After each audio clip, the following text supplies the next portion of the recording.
Oh, dito na, ma'am. Dito na. Hmm.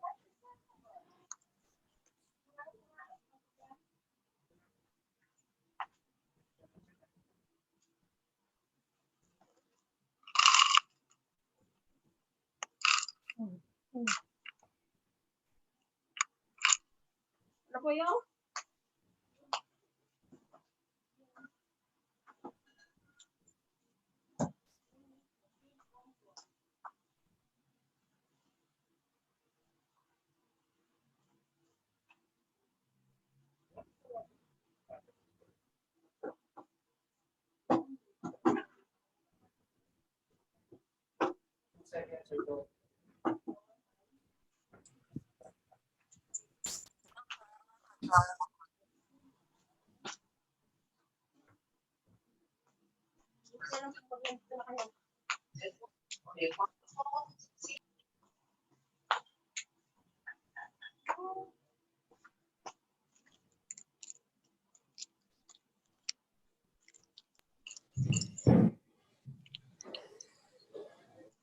Good afternoon. This is the third meeting of the Rotary Club of Makati for the Rotary year. Before we start, I'd like to go through a few house rules. There are four of them. First, all your microphones, the non-program participants in particular, will be muted to help keep background noises to the minimum. May we also request visiting Rotarians to please type on the comment box your name and your club affiliation or the Rotarians who invited you to participate today so that we can properly acknowledge you later in the program. For our open forum, after the talk of the speaker, in case you may want to ask questions, there are two options that we prefer. One is that you raise your hand, and second, typing it in the comment box. For orderly sake, it's better if you do one of those two options rather than talking directly your questions. But for so that all the question and answer question can proceed smoothly, I have prepared three questions which we will start off with. And we have allocated a good 20 minutes for the question and answer questions. And lastly, at the end of the meeting, after the four presidents, life-changing presidents, have given their responses, please do not exit the meeting as we will have a photo operation with our guest speaker. Okay, are we all set? Good. Welcome again to this highly anticipated meeting with a powerful and well-respected guest speaker today.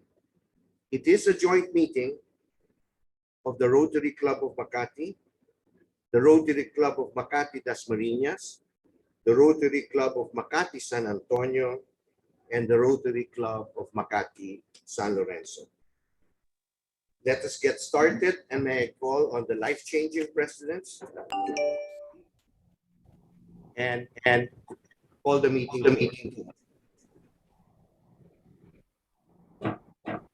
Good afternoon. Here is your chair for the Rotary Club of Makati. I call this meeting to order.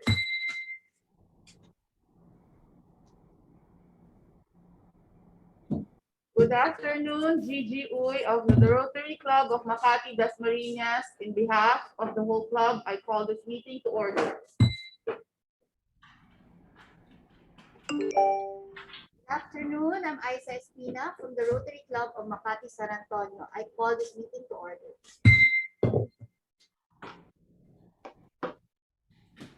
Good afternoon, everyone. Region Lorca of the Rotary Club of Makati San Lorenzo. On behalf of our club, I now call this meeting to order.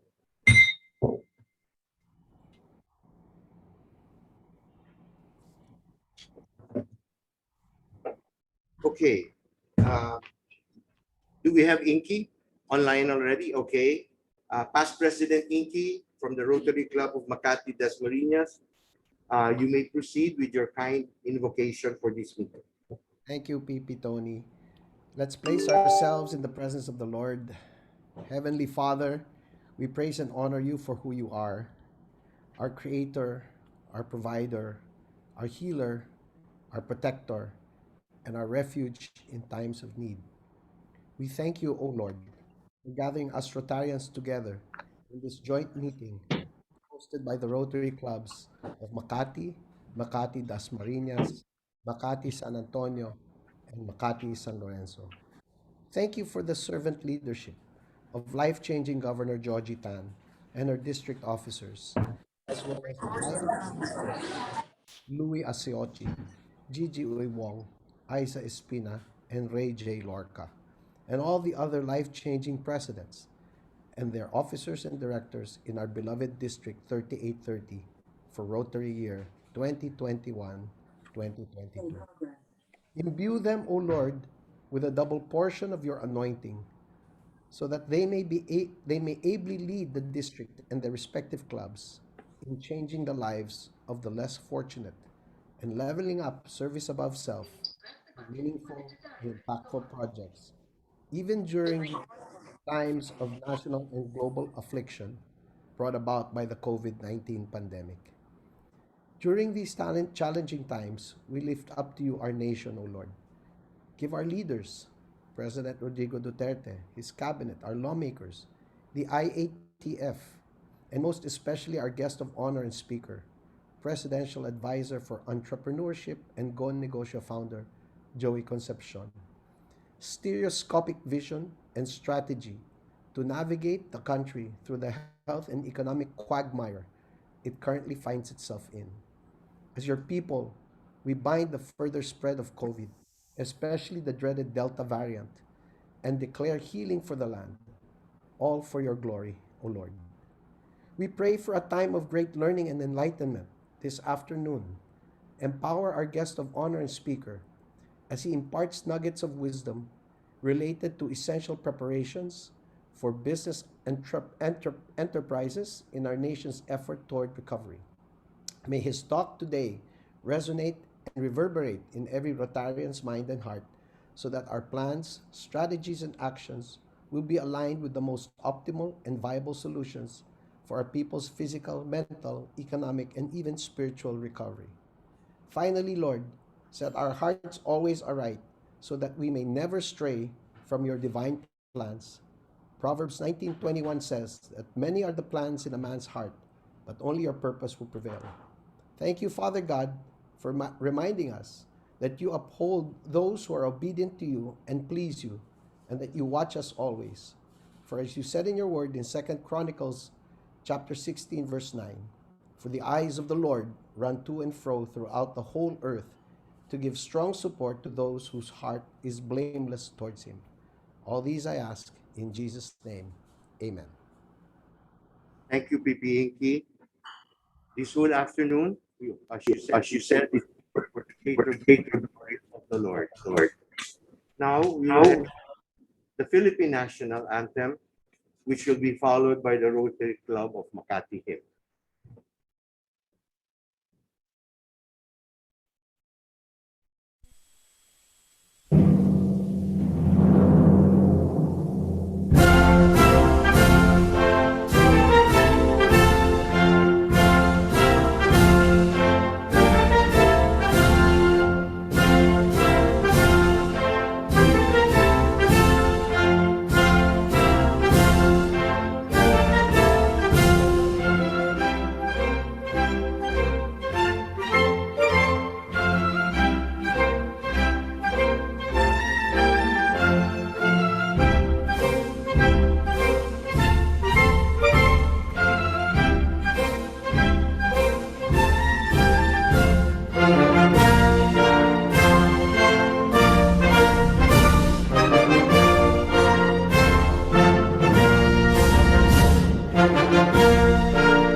we stand proud.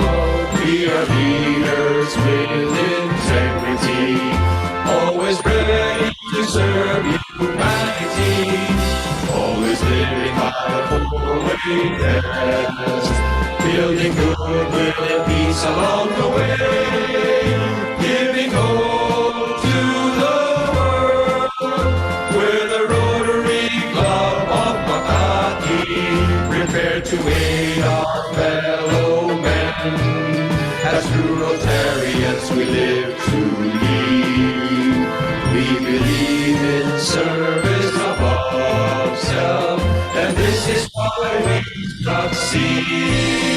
We're the Rotary Club of Makati, and together we stand proud. We are leaders with integrity, always ready to serve humanity, always living by the four-way test, building goodwill and peace along the way, giving hope to the world. We're the Rotary Club of Makati, giving hope to the world. The Rotary Club of Makati.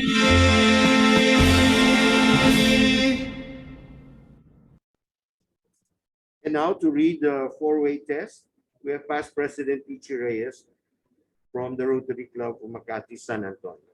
Ichi, please proceed. The four-way test of the things we think, say, or do. Is it the truth?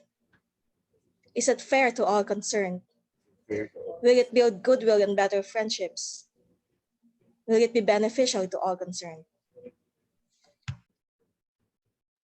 Okay. Thank you. Now, let me just go and read off our birthday greetings for our celebrators this month, and including those that are celebrating their wedding anniversaries. Okay. Director Mon Jokno is having his birthday today, as well as Rotarian Keith Harrison. And tomorrow, PDG Peps Benson. On the 25th, it will be Director Ferdy Ordovesa. The day after will be Joey Concepcion. And the day after that, PP Roland Young. PP Freddy Borromeo will be celebrating his birthday on the 29th of July, as well as Ira Kainer. And on the 30th, it will be Bing Matoto. And on the 4th of August, Director Inigo Garcia. I'm sure you guys all memorize those dates. For the aunts, it's also more important to memorize these dates. Jeline Arteche on the today. Baby Cruz as well today. Mimi Valero on the 22nd. Safe Ponferrada on the 23rd. Vicky Cantada on the 27th of July. Ami Villatulia on the 28th. And Pizza Lou on the 1st of August. Wedding anniversaries, Henry and Marga Akende on the 23rd. PP Sunny and Terry Tambunting on the 28th of July. And Wilson and Gina Tan on the 2nd of August. For the Rotary Club of Makati, San Antonio, you have Daniel Uy on July 2, as well as Luz Viminda Reyes on July 30. For the Rotary Club of Makati Dasmarinas, you have Syra Wirani on who celebrated their birthday last July, July 2, as well as Yvonne Fostejo, Kailashi Ramchanandan, our District Secretary, Philip Nazareno, last July 1, Jane Jane, no. No, okay. And then Rhoda Salas, Anton Valdecañas, Michelle Kua, Victor Morjani, KM Espino on the 26th of July, and Sam Andal, July 27. My apologies. The print I got was kind of small. I'm sorry, LCP President Gigi. Okay, now may we have past President Erwin Alcomendras of the Rotary Club of Makati San Lorenzo to grace us with the acknowledgements of all the guests and visiting Rotarians. Thank you very much, Past President Tony Lopez. Would like to acknowledge our guests and visiting Rotarians. First of all, would like to acknowledge Rotary and Nelly Benson. Welcome, ma'am. Also, would like to welcome also our life-changing governor, District Governor Joji Tan. Welcome, Gov. Good afternoon. Thank you for What? having me. Would like also to welcome life-changing President Justin Ho Gu Shun from RC Alabang Madrigal Business Park. Would like also to welcome the following guests: Ranjita Bermudez from the Rotary Club of Makati San Lorenzo. Welcome also to Mr. Rick Chua. Makinig na tayo. Would like to welcome also to Joey Concepcion. Would like also to welcome Mr. Francis Padilla from the Rotary Club of Makati San Lorenzo. Welcome also to JP De La Vega from the Rotary Club of Makati Dasmarinas. Welcome also to Techi De Vera. And of course, my classmate, DCC Doris and Somo from the Rotary Club of Makati San Antonio. Afternoon. Welcome also to Floor P. I'm sorry, we're just getting the names based on what is written in your Zoom. Welcome also to Kessler Go. We'd like also to welcome Membership AG, Gary Gonzalez from the Rotary Club of Makati, San Antonio. Welcome also to IPP, Angeli Gurnamal from the Rotary Club of Makati, Ayala Triangle. Welcome to Leia Nalaunan. Welcome also to Austin Ong. We'd like to welcome also Bel Painor from the Rotary Club of Makati San Lorenzo. Past president, and I think she's the current life-changing president, Julie Rabe, from Las Piñas East. Sorry, Julie, baka nakalimutan ko yung club mo. We'd like to welcome also Membership AG, Cynthia Reyes from the Rotary Club of Makati San Lorenzo. I'd like to welcome also Good afternoon. Gemma Saduya, past president Tessie Santos from the Rotary Club of Makati San Lorenzo. Joanne Soliveres from Greg Tan. Welcome also to Leonard Taiko, Joanna Valencia, and Gigi Villanueva from the Rotary Club of Makati San Lorenzo. If there are names and other visiting Rotarians that we have missed, we'd like to apologize. It's very challenging to list down guests based on the Zoom, but welcome to this joint meeting of the four Rotary Clubs. Welcome, everyone. Thank you, PP Erwin. On behalf of the four life-changing presidents in this joint meeting, we are very excited to have our district governor, Joji Tan, present. Okay, we just noticed here at Rotary Makati offices that some participants have not muted themselves. Those who have arrived later, please mute yourself because we are hearing you from the background. Thank you very much for your cooperation.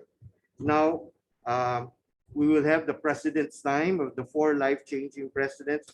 And may I call on first LCP Louis Asuencia of the Rotary Club of Makati.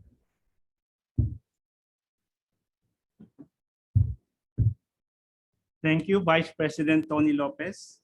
Dear fellow Rotarians, aunts, and guests, Idil Adha Mubarak to our Muslim brothers, sisters, and friends. Welcome to the Rotary Club of Makati, Mr. Joey Concepcion, if you're already here. Not yet here. We are all eager to hear you share with us your thoughts, essential preparations of business enterprises in our national effort for recovery, especially for MSMEs. Welcome to our fellow Rotarians. from the RC Makati Dasmarinas, RC Makati San Antonio, RC Makati San Lorenzo, who are with us today for this joint meeting, our first collaboration with other clubs for Rotary year 2021 to 2022. For this Rotary year, we actually plan to continue having joint meetings like this with the other clubs in the district. And we may further extend it to our sister clubs in the provinces. We are also hoping that we can do some blended meetings that is face-to-face alongside video conferencing by August, which is next month, or as soon as the COVID restrictions ease up. This will be the setup, my fellow members in RCM, as we slowly do face-to-face. First, in our clubhouse where we are right now, then back to the pen. One of the club's major continuing projects is Bantay Bata.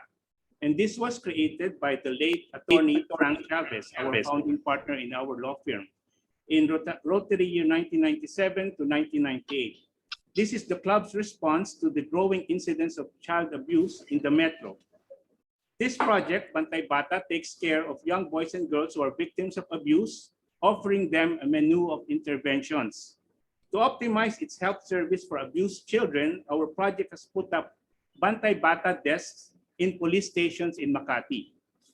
To discuss how we can help further in supporting the program, we met on July 15 with officials of the PNP in Makati, and one possibility is that we can partner with them on mounting an information drive to raise awareness of the service in the barangay level.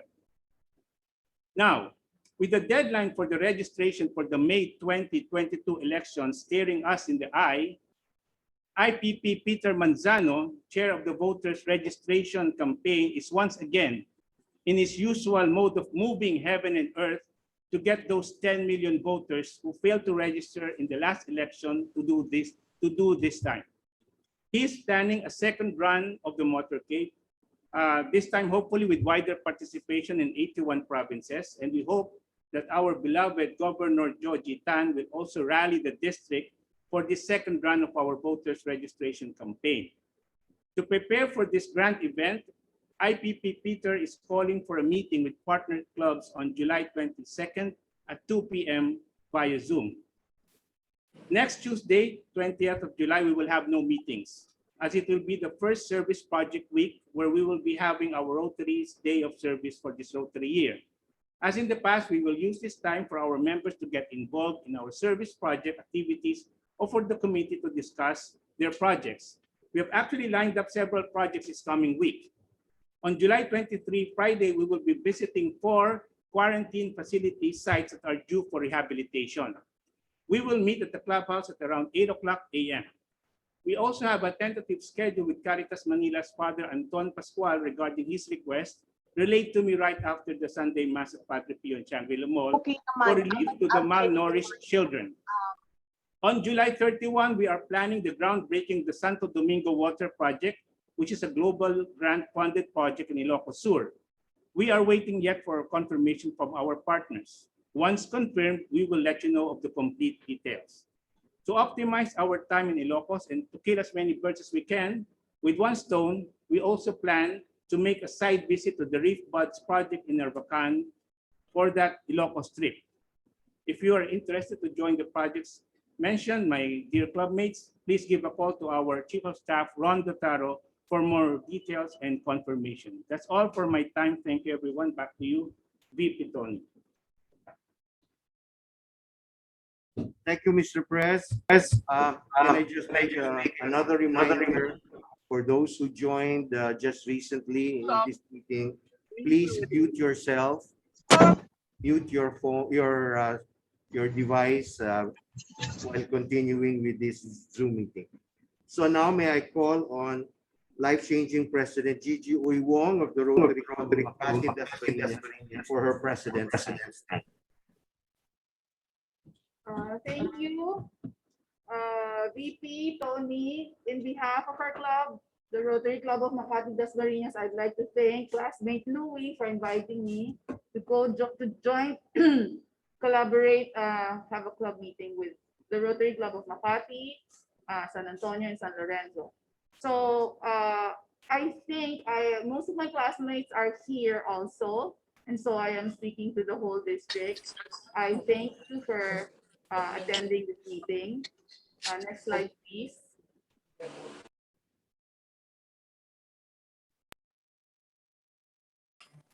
So last night, we were invited by Mayor Vico Soto to grace the Pasig Day in Kanlungan sa Pasig.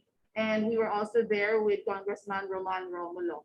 The Rotary Club of Makati Dasmarinas was personally invited to attend this event because we had always taken care and been sponsoring the Bahay Pag-asa, Bahay Aruga, which is similar to the Bantay Bata, is taking care of children who are in conflict with the law. Next slide, please. So there, no, previous slide. Yeah, there. So that is Mayor Vico, and I was asking him to do some TikTok with me, so he was shaking his head. Next slide, please. On July 14, we had our first club meeting, and I decided to hold it K-pop style. So even our governor, who's past president, attended as a K-pop celebrity. And next slide, please. Of course, I had to make fun of myself. And that club meeting was fully packed. And we had our Korean moment there. If you notice, the third girl from the left is our governor, Governor Joji, in Korean attire. Next slide, please. And I'm so proud. This is a project I am so proud of. We started the Rotary Year right away by adopting the Barangay 727 in Malate, Manila as our very first beneficiary of our e-consulta ng RCMD. So we have Dr. Abet Malido, Dr. Jo Sarmiento, our very own governor, Dr. Joji Tan as the dentist, Dr. Jerb Ignacio, Dr. Ben Valdecañas, our charter president, Dr. Becky Singson, Dr. Bong Hernandez, our ophthalmologist, and Dr. Perry Noble. These are all our past presidents who gave their time, talent, and skills to do an online Zoom. And we are doing this every day for the whole month of July. And moving forward, for the rest of the months of the year, we shall be doing e-consulta with the beneficiary community that we visit. Next slide, please. So as you can see, this is Rotary Club of Makati Dasmarinas, people in action, serving to change lives. Next slide, please. And we also contributed and donated medicines. Next slide, please.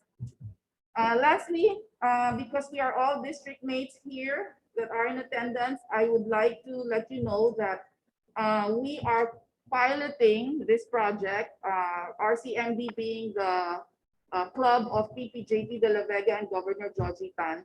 Governor Joji envisioned and spearheaded a digital transformation initiative.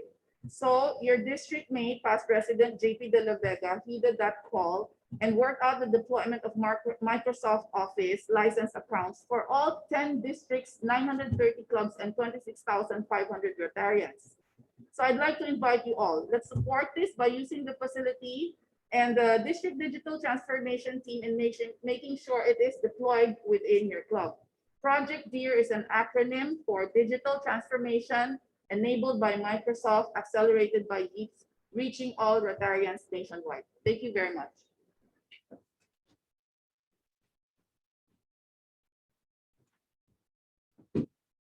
President Gigi, I like your e-consulta initiative. That's very good for your club. Okay, the next we will have for her president's time is LCP Eliza Espina, RC Makati San Lorenzo.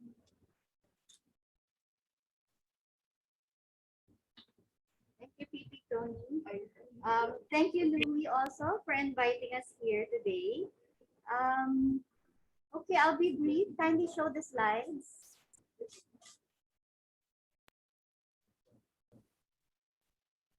Okay, here our activities now for July. First, we joined the our District 3830's Children's Day. Then we had our very own Children's Day also at the CIA Elementary School with almost 1,800 beneficiaries. And then we also volunteered in our city of Parañaque to help in the mobile vaccination program. Also, we did a stay clean, stay healthy for the 70 families that were victims of the fire in De La Rama. And next slide, please. Okay, finally, we had our very first club meeting to discuss our plans for the entire year. And on the 10th, we finally released also our People of Action video for the club. And on the 11th, we joined the district's Save Our Watershed project in Wawa Dam. Now we are currently, we have an ongoing project in support of the new area of focus, which is the environment. If you need assistance or help with your tree planting projects or urban gardening, just give us a message, give us a call, or send us a message, and our club will gladly assist you with this. Thank you. Thank you, President Isa. I apologize for mispronouncing your name earlier. You see, my mask went almost over my eyes, so that was, I blame my mask. Okay, and now for his president's time, life-changing president, great Lord of the Rotary Club of Makati, San Lorenzo. Thank you, BB Tony. In behalf of the Rotary Club Makati San Lorenzo, I'd like to thank our classmate Louis for also inviting us and be part of this joint meeting. So for my president's time, slide please.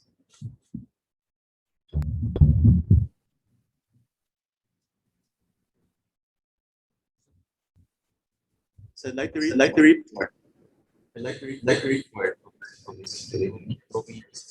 hosted the Children's Day.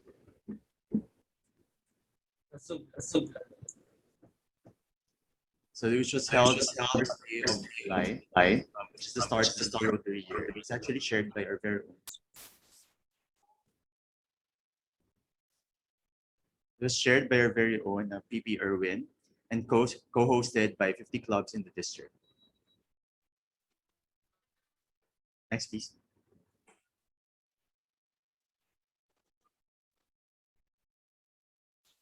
So we also had previously together with my classmates here, we went to Marikina Watershed. It was a district initiated Marikina Watershed Reforestation grant activity. So we went over there, hurdled the rivers, and it was actually participated by 31 clubs in the district.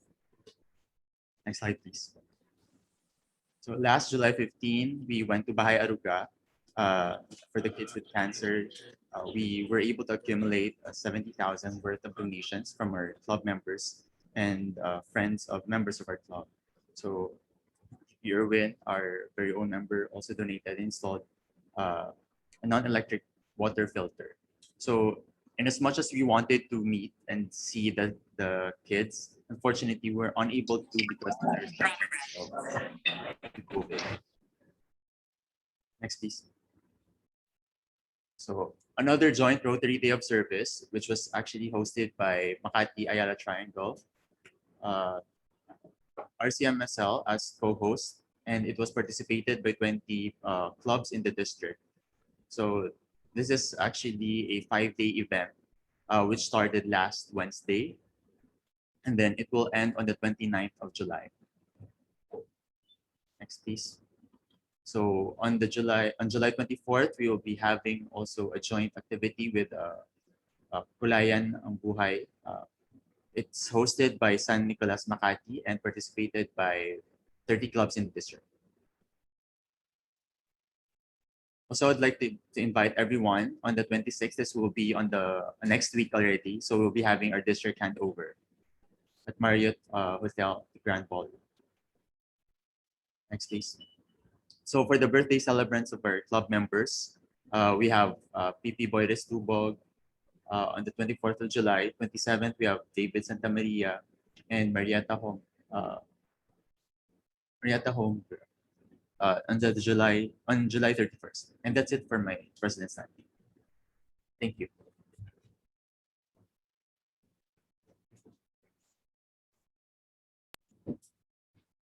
Thank you to the 4 life-changing presidents for their briefing. It's clearly evident that the road that live the services this week. Okay, so we now move on to the heart of the main course of our meeting, and our guest speaker is ready. Is our introducer online? Yes, we're a go. We have a good turnout today of close to 80 participants. And to move on, first, I'd like to thank, with deep gratitude, George Barcelon for arranging our powerful and well-respected guest speaker. George, the floor is yours. Thank you. Thank you, Tony. Good afternoon to everyone. It gives me great pleasure to introduce Jose Maria A. Concepcion III. George, he's okay. Am I coming in clear?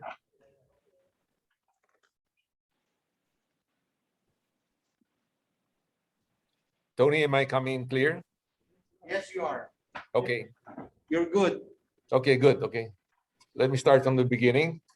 It gives me great pleasure to introduce Jose Maria A. Concepcion III, better known as Joey. He's someone who I have the opportunity to see close up in our collaborations on various advocacy.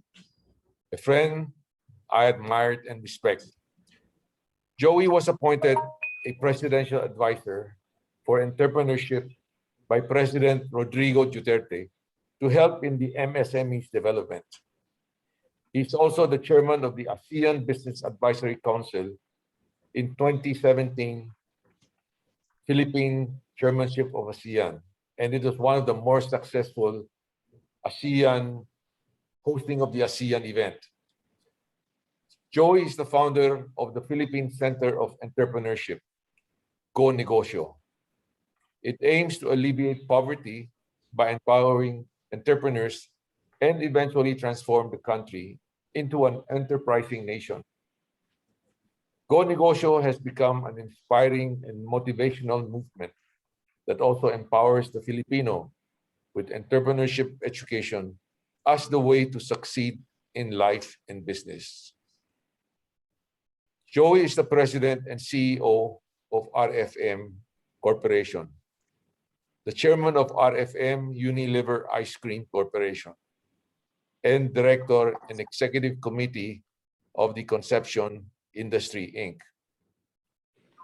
He was one of the 10 outstanding young men of the Philippines in 1995, recognized in the Time Global 100 list of young leaders of the millennium, and was also hailed by Forbes Asia as one of the 48 heroes of philanthropy on 2011. He was awarded by the Republic of India with the title Padma Shri Award last April 2018 by President Modi of India. In the advent of COVID-19 pandemic, the Philippine business sector, led by Joey as the presidential advisor for entrepreneurship, conceived Project ART that pushes for COVID-19 testing innovations. Its mission is to make massive testing accessible and affordable in the workplace and in communities to save jobs, lives, and livelihood. Joey Concepcion also has led A Dose of Hope initiative that secured millions of doses of COVID-19 vaccine to the country. It was a tripartite agreement that was very successful, joined by private sector, the government, and the vaccine manufacturers. Its goal is to secure supplies for the government as the demand continues to increase around the world. Again, we're very happy to have Joey to be with us, that he's able to accommodate us in his business schedule. Maraming salamat po. Joey, you have the floor. George, hi. Can you hear me? Am I coming in clear? Yes, you are, sir. Okay, great. Thank you, George, for that kind and very long introduction. You know, I wanted to, when George told me about your Rotary gathering on a holiday, I said, "Are you sure these people will attend?" But I felt that compelled to really share with you what basically George and I have been doing. George has been with me in the ASEAN Business Advisory Council. He's been quite instrumental in helping me pull the business sector to come together and join hands with government in fighting this COVID-19 pandemic. And we've been together in a lot of events together with the president. And when Duterte was appointed way back 2016, I was asked to be his advisor for entrepreneurship, which basically focuses on micro, small, and medium enterprises. That basically is 99% of the entire business community if we were to consider them as entrepreneur and business owners. So that's how we started. And the focus basically of our organization focuses on basically 3 M's: mentorship, money, and market. Mentorship, money, and market are 3 important M's that allow an entrepreneur to succeed. Our micro and small enterprises need a mentor, of course, need capital, either equity or bank financing, which is basically our microfinance institution, and of course, a market. So these 3 M's is what Go Negosyo and my role as an advisor has been focusing over the last 5+ years now, ending next year under the Duterte administration. It's nothing new. I've done this with former President Gloria Macapagal-Arroyo as well. It's a matter of just being consistent in focusing in this platform. And our partners here are, of course, DTI, DA, DOST, and many other government agencies. But all things changed when the pandemic hit us last year in March. And the challenge was not anymore growing business, it was basically survival. And that is where we pulled the private sector to come together quite actively with the government. And I felt that if we don't work with government hand in hand, then there's no teamwork in fighting this pandemic situation which we are all in right now. Many of our micro and small entrepreneurs have been crippled. Many of them have been able to extend their loans. But if the close, open type of economy will continue, it will be very challenging for us to save our MSMEs. And many of the business establishments like Coca-Cola, ourselves, we see the us having to lend now many of our distributors, which again lend to the sari stores, which is a sign that cash flow is not good, and they're basically in the brink of survival. The banks have no choice. If they've lent them money, they're forced to extend that. But moving forward, what we need to prepare is an exit plan or a roadmap. And let me share this slide with you, which maybe will give you an idea of where the private sector is moving towards to. Can we share that slide? So last year, during the early days of the pandemic, we basically focused on bringing test kits, no? And that was the first project that we came out with, which is Project ARC. Now, Project ARC was asking the government permission to bring in antibody rapid test kits. Now, at that time, we didn't have any PCR capacity at all. It was maybe 1,000 or 2,000 testings were done on a daily basis. And way back then, Duque and I were talking, and it was well noted that the testing capacity was nowhere near us to be able to create visibility. And as we know, when you're at war with COVID-19 or with something that's invisible, you have to create some visibility. And yes, maybe it was not a perfect test kit because it looks for the antibodies, but it was something that gave us visibility. So Project ARC was supported by many companies. We brought it in, and everybody used it, and at least we were able to identify employees who were sick. So that project moved on, no?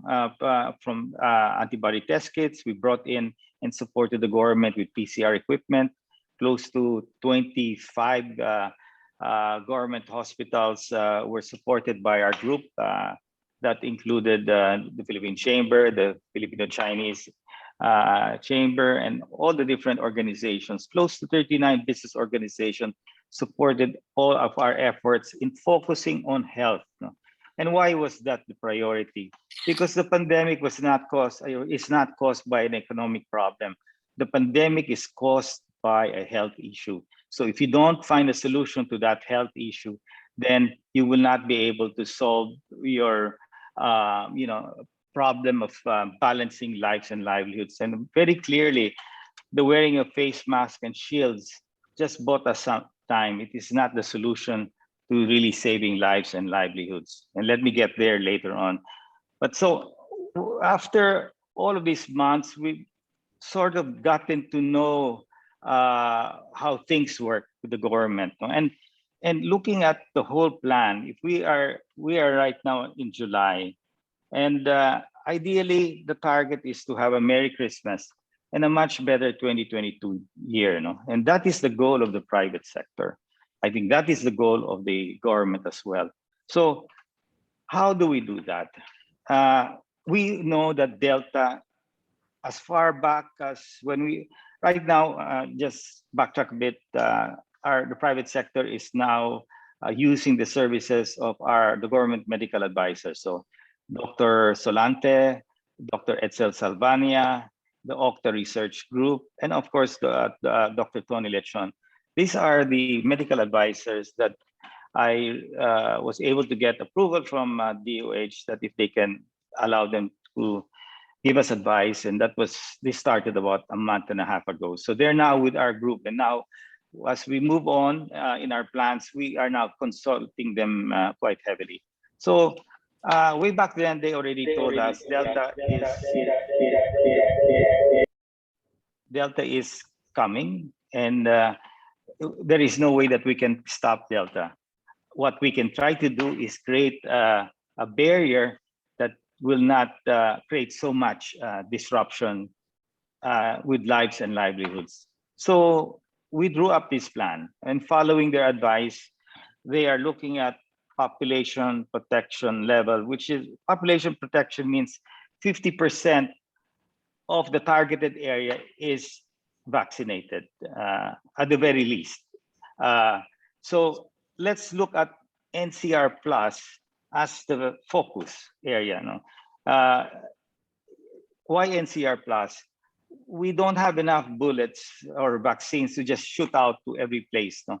Beyond NCR plus and down to the Visayas, Mindanao, we have to focus the battle where it counts the most. This is the main area of where we have our economic activities. Bulk of the GDP of the Philippines comes from basically NCR plus.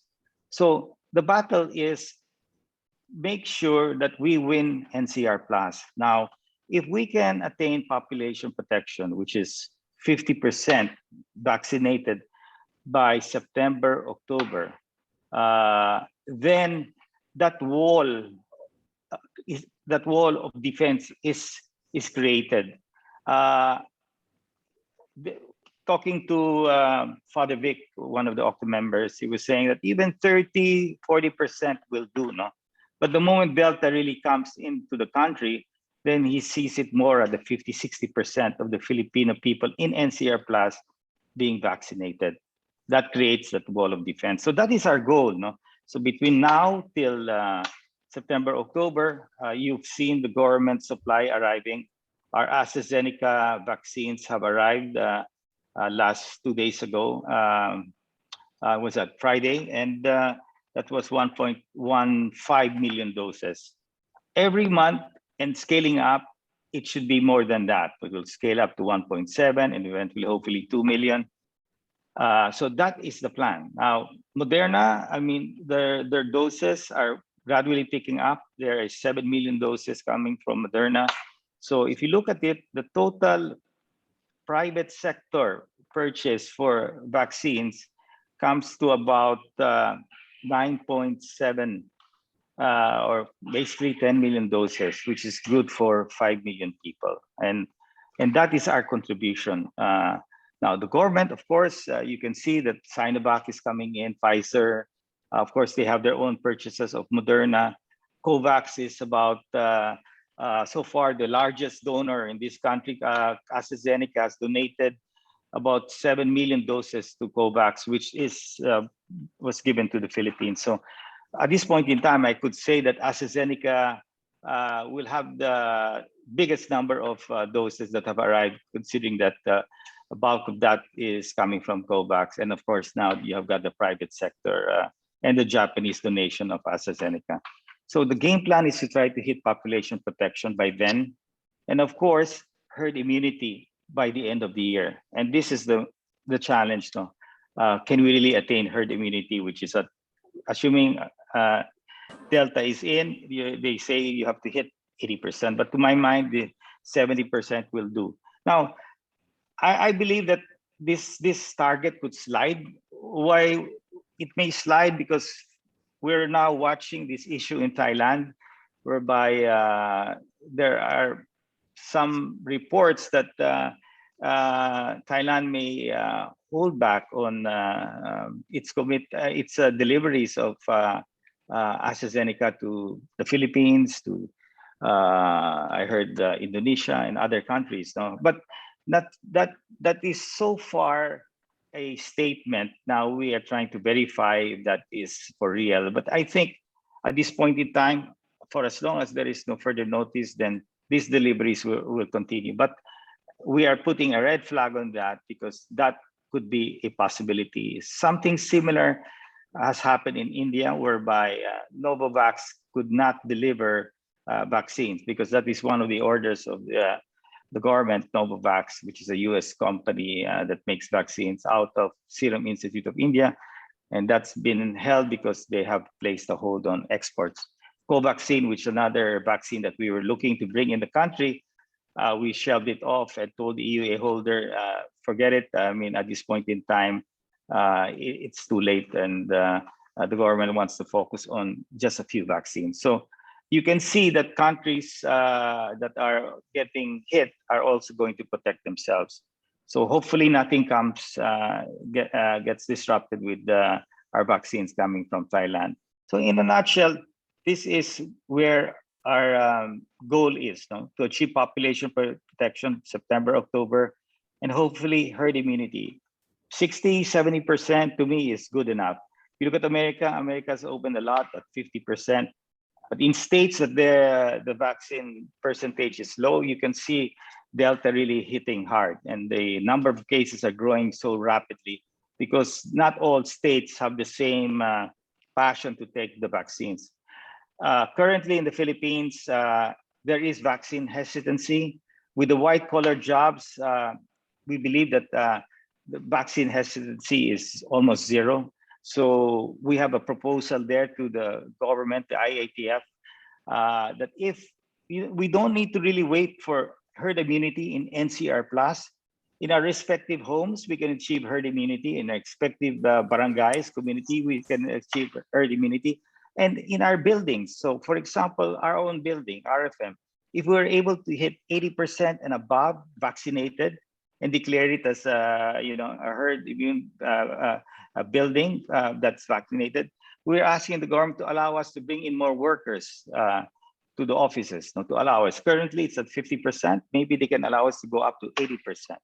So that will drive the economy because as more people get out of their homes, then we create more economic activity. So we're doing baby steps. No? As we vaccinate, we open up. So the key really here in winning this war against COVID-19 and preventing Delta from really hitting us bad is we must vaccinate heavily and as fast as possible. So this weekend, all the AstraZeneca vaccines that are arrived over 1.5 million are going to be delivered. Our own company, we're done Friday to Monday, 4 days, 2 areas. We will vaccinate close to 3,000 people for their first dose. No, AstraZeneca, it has a dosing period of 8 to 12 weeks. So that's very clear. The game plan is vaccinate, create that wall of defense, see what we can open up. Buildings that have achieved herd immunity, allow them to bring in more workers. There are requests from the salon and restaurants as well, but basically comes mainly as if the retail workers vaccinate all of their employees, especially the frontliners, then we should allow them more capacity, more people to dine in. We have also proposed shared safe spaces whereby the unvaccinated be separated from the vaccinated. Of course, many are against segregation, but if you look at it, I mean, I believe that there's no discrimination in this current situation. If you look at what's happening even with France, whereby Prime Minister said, if you guys don't take the vaccine, you cannot take a plane, you cannot go out of your house. If you look at the entire list, what they have stated, you can't go to restaurants, you can't go and watch games. So here, I believe that the Philippines has to be tougher. This is not an ordinary flu. This is a major COVID, and that the variant is taking advantage of those who are not vaccinated. The more unvaccinated people will be, the more variants that there will be, and the prolonged pandemic will continue, and definitely we will not be able to save lives and livelihoods that will allow us to open the economy. But nevertheless, our goal still is to have a Merry Christmas this year because of election spending, consumer spending, stimulus package. And I believe that if we work with our government really closely, Secretary Charlie Galvez, I have to tell you, despite all what is said of him, he is one guy that is really out there to help every Filipino. From the very day that we started the tripartite agreement, we created the first tripartite agreement, he fully supported it.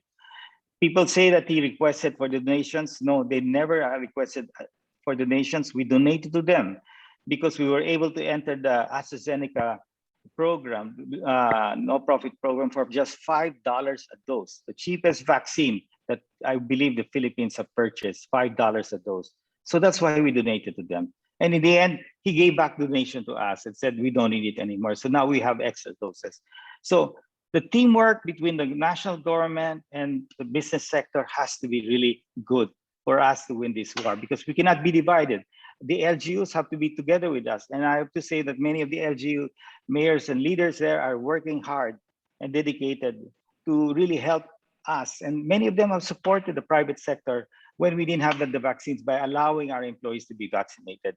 So we continue this partnership with the government and the private sector, we will have a better chance. And our medical advisors are very supportive. They're not getting any financial pay from us, and they are giving us advice on how we can maneuver in this pandemic.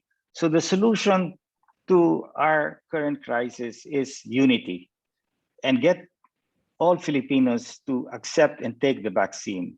And we're doing that in whatever way we can. You can see the Philippine retailers, the Philippine Association, franchise, they're throwing all discounts and incentives to just be able to get people vaccinated.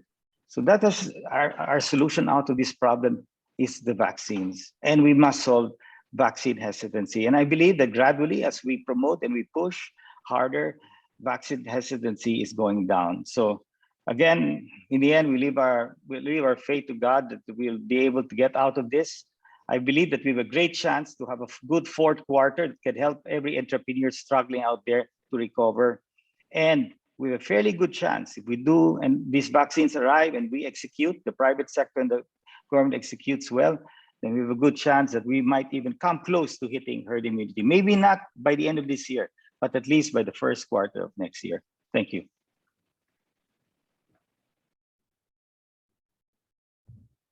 Mr. Concepcion, thank you for that very powerful message. Um, Thank you also for sharing your roadmap, or what you call the exit plan. We have heard your message, unity and teamwork, for these challenging times for business. And I think the Rotarians will do our share to solve the problems with the vaccine hesitancy.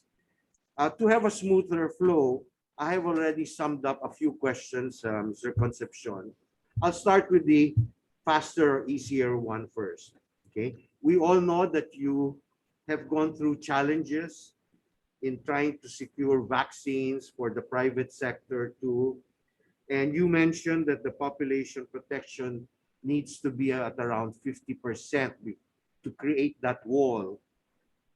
Would you say that we have enough vaccines to have a Merry Christmas? At this point in time, the government has secured a good amount of vaccines. The Sinovac, you have also Pfizer at 40 million, Moderna at about 20 million. Looking at the list of Galvez, it's all there. And, I mean, we're lucky that we have a very good donation from WHO to COVAX, and that is helping us a lot. No? So the timing of these vaccines are actually arriving as we speak. The private sector vaccines are arriving now. I've presented you possible headwinds in Thailand. No? In the case of Moderna, I don't see any headwinds anymore there. They will all arrive before the end of this year. So AstraZeneca, that's 17 million. That is supposed to arrive and be completed by February of next year. Now, pending no disturbance from Thailand, that will happen. Pending some challenges with Thailand, then that is an area. But the government has covered even for that. No? They purchased much more, no? To be able to secure. And they're looking at focusing on 3 to 4 vaccines down the road. Basically, when I was talking to Sec Carlos, he was looking at, of course, Pfizer, Moderna, Astra, and possibly Novavax. No? They were looking at 4 vaccines for long term, basically. Thank you. Mr. Concepcion, we've all heard that, we all know about the influx of the dosage from COVAX facility. And you mentioned earlier that the private sector is expecting to bring in around 10 million doses. Okay, but when we read in social media, there are some views being expressed that the huge influx of the COVAX, simultaneous with that of the private sector, will mean, and because many of employees of the private sector have already been vaccinated by their respective LGUs, are we faced with a possible huge inventory that may expire over the next few months? Not at all. In fact, there are still many companies looking for vaccines that they may use or they may donate. Now, there are many LGUs out there who don't have vaccines. The focus of the government's vaccine program is really in NCR +8, no? And that's not the entire Philippines yet. So, in fact, with the return of our donation next year of 3 million doses, that still can be used for people who have not been vaccinated. Hopefully by then, most would be vaccinated. But if that is not the case, then that AstraZeneca delivery can be used as the 3rd dose. So that's part of the discussion. Although Secretary Galvez doesn't want to discuss that because there's still a lot of Filipino people that are not vaccinated. No, and talking of the 3rd dose too early will maybe mean not the right thing, because everybody first has to be vaccinated, then the 3rd dose comes in. Thank you. Well, you stunned all of us when you said the Delta variant is coming, and I think all of us have all wished that it would not, but you probably made us aware that it's better to be protected and prepared. If if indeed the Delta variant is coming, should we in business expect more lockdowns? And what would you recommend to government to do to sustain business of small and medium enterprises if indeed we are expected to see a surge in our infections?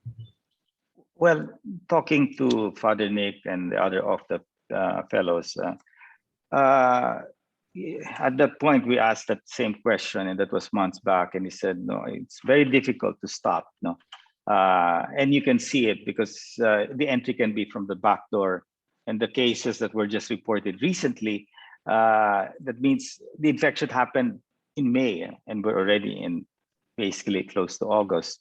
So you can see that it's very hard. And if you look at America now, I was looking at it, the cases are really jumped up, skyrocketed. And in fact, America does not make the cut now because they have these green countries that can come in, and maintain the 7-day quarantine for us traveling.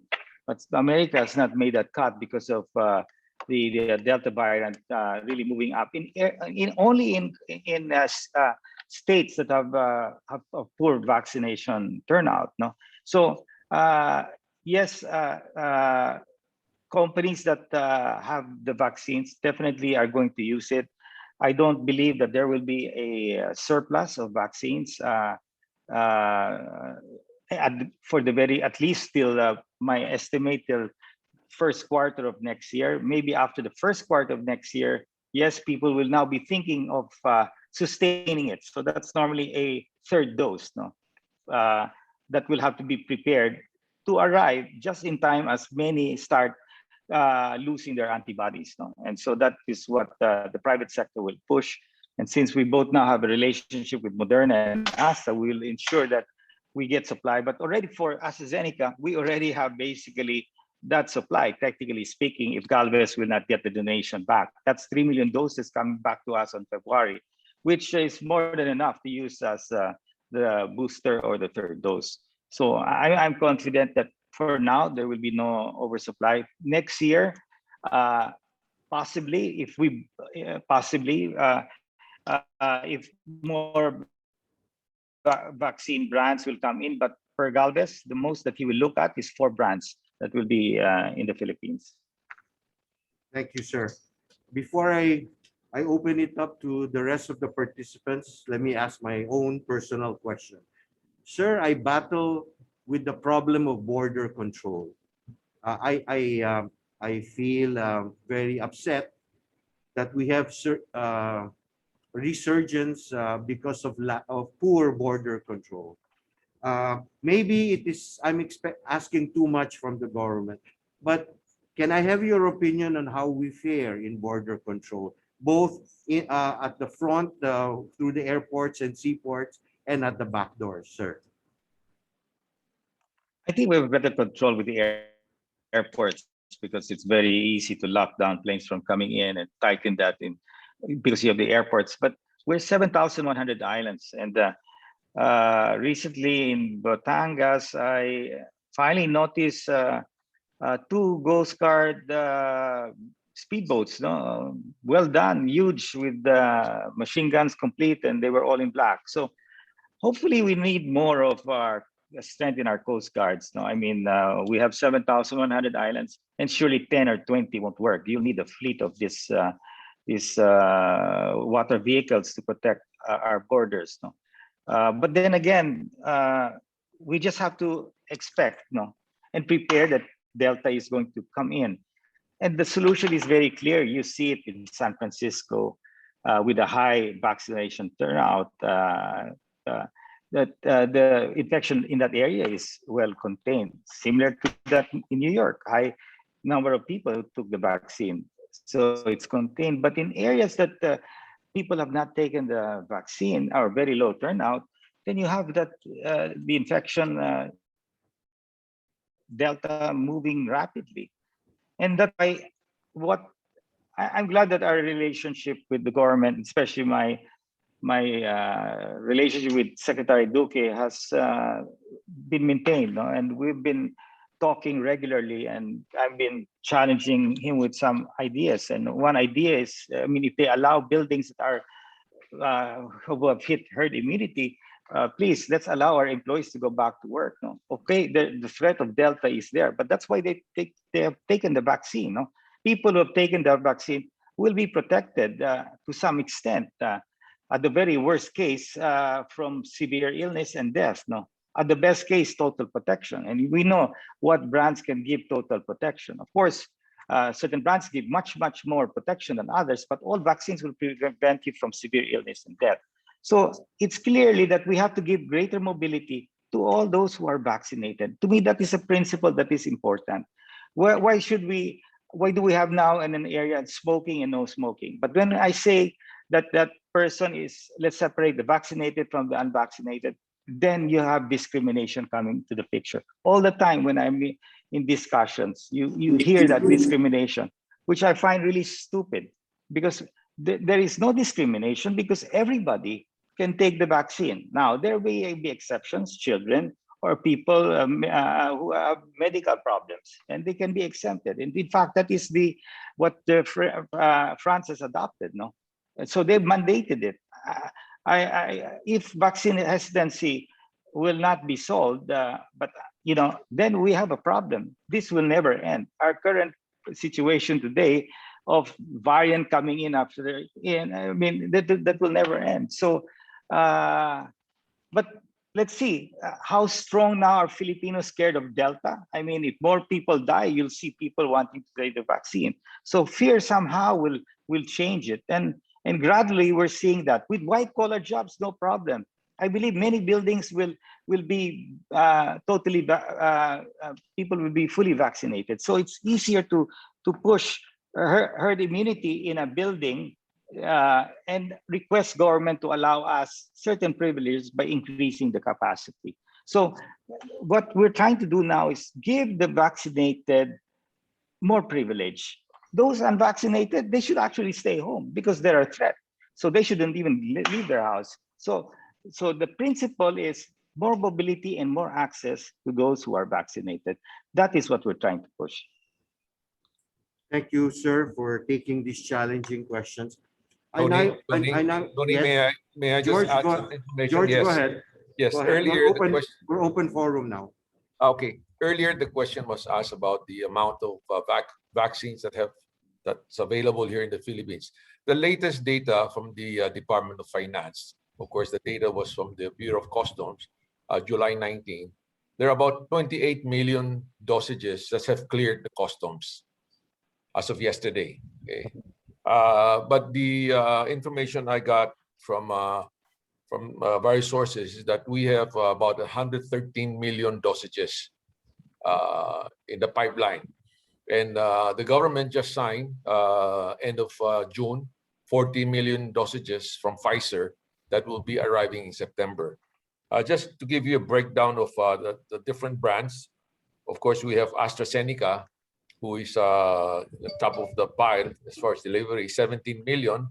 Moderna, that's the effort of ICTSI, Mr. Ricky Rason, 20 million. And then we have the Russia Sputnik, 20 million dosages, and Sinovac, 10 million. If you add the Pfizer to this, it's about 113 million dosages. So there's a good probability, good chance that, as what Joey was saying, that if this is made available towards September and October, wherein mass inoculation can be done, then November, December would be more or less a herd NCR plus population protection. That means about 40%, 50%. Thank you. I just want to share with you this information. Thank you. That's a good sharing of information. Any more questions from the? Do we have sufficient inoculators? Okay, Mr. Concepcion, the beautiful lady from the Rotary Club of Makati Dasmarinas wants me to ask if as George Barcelon says, we will have about 100 million plus dosage.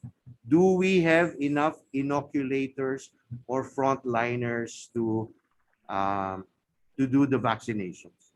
Yes, I'm told we have no problems. In fact, with this 1.15 million doses that the private sector just received, we have secured close to 80 service providers to do the inoculation. So some of them are already tied up with SM. So we are now allowing all of those 500, close to 500 companies purchased AstraZeneca vaccines under this dose of hope. So those who don't have enough volume to warrant setting up their own site, we have pushed them to make arrangements with these service providers. Okay. There's another question in the chat. Sir, the question is, what do you say about the fact that the COVID crisis in several states in India was curbed when they introduced ivermectin in their treatment protocol? I have a different view. I mean, some people believe that ivermectin works, then so be it, then they should give it a shot. But the science in solving this pandemic is definitely not going to be ivermectin. I think what India has finally realized that the vaccine hesitancy in India was actually quite high. And that is where everybody has to focus on, is that issue of vaccine hesitancy. And as people saw people dying in the streets in India, of course, people now were encouraged to take the vaccine. And the vaccine that is used in India is actually Covishield. Covishield is AstraZeneca. It was licensed by AstraZeneca to Serum Institute of India under the brand name Covishield. So in real world data, you can see that AstraZeneca really works well against Delta. All right, that basically, if there are no, I don't hear anything else, I'd like to call the, for the first response, Mr. Concepcion, it will be from President. Yes, yes. Any more questions? Any more? Okay. The first response, Mr. Concepcion, will be from President Gigi Uy Wong from the Rotary Club of Makati, Dasmarinas.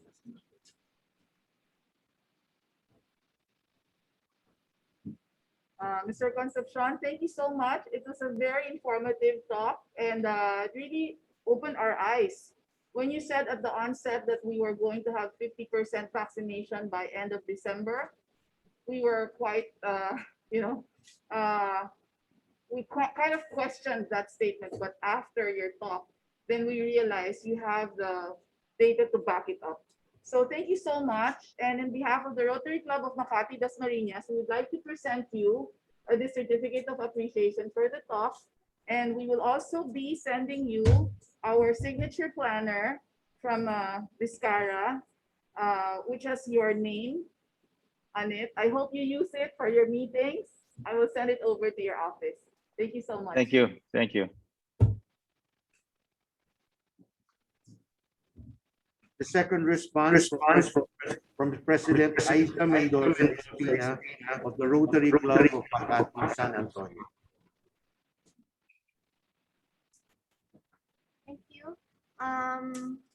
Thank you for your time, PA Joey Concepcion. I would like to present to you our own version of our plaque.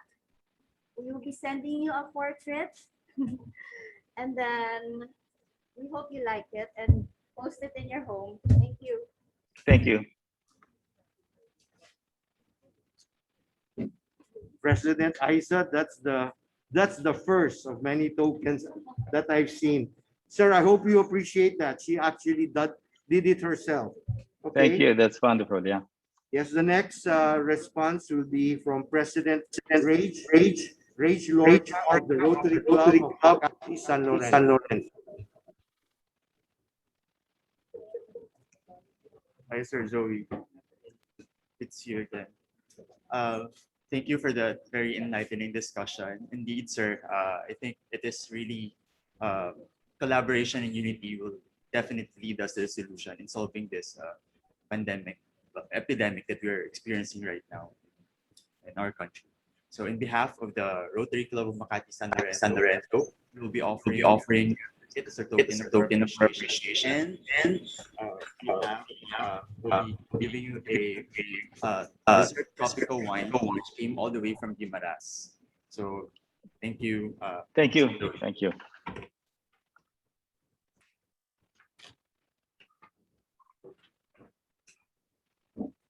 President Rage, I also like that dessert wine.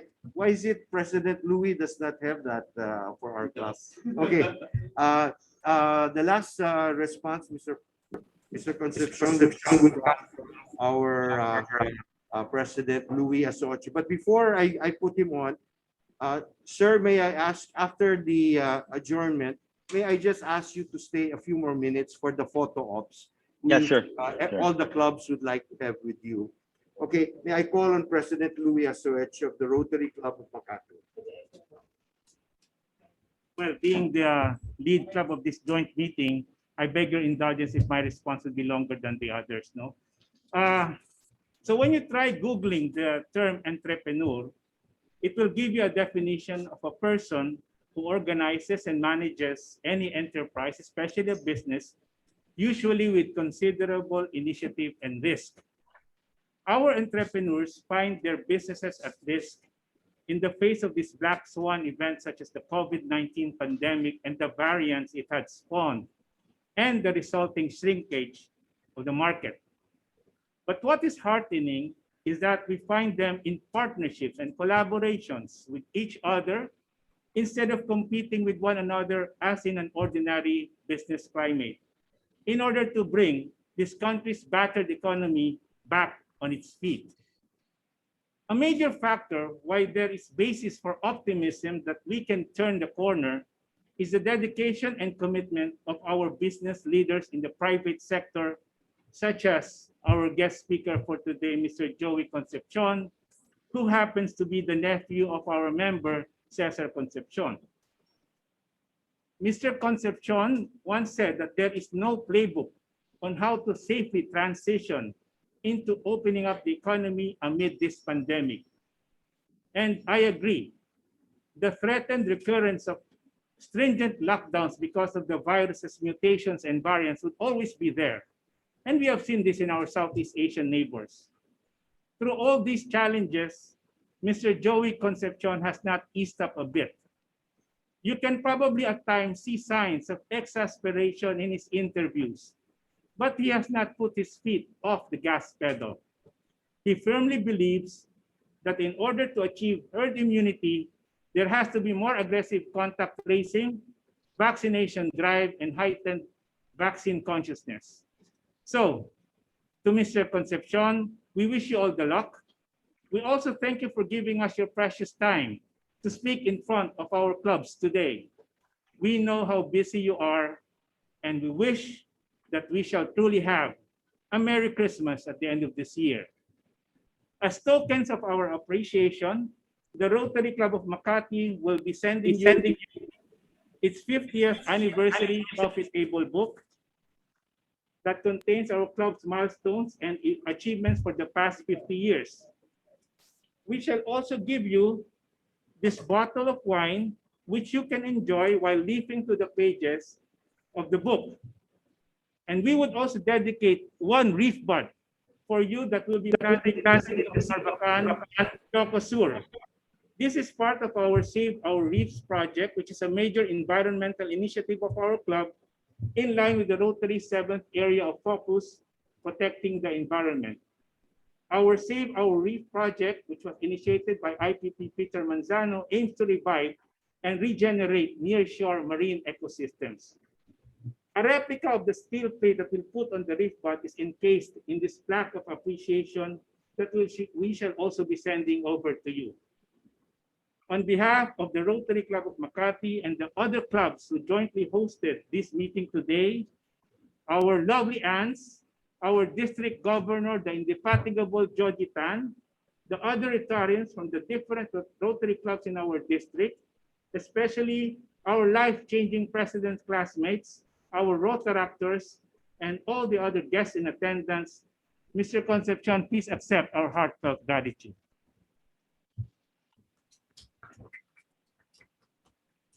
Okay, can I now call the 4 life-changing presidents to adjourn the meeting? And please, everybody stay on for the photo ops.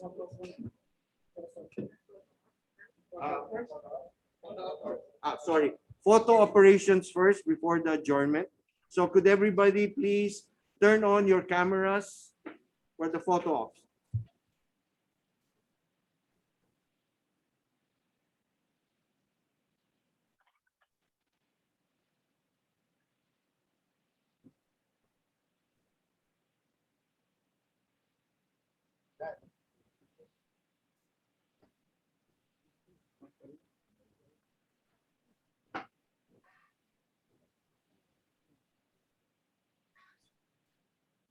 So now this meeting is adjourned. Joey, thank you very much, Yes. Joey. George, Thank you yeah, very thank you much. also. Thank you. See you. Meeting is adjourned.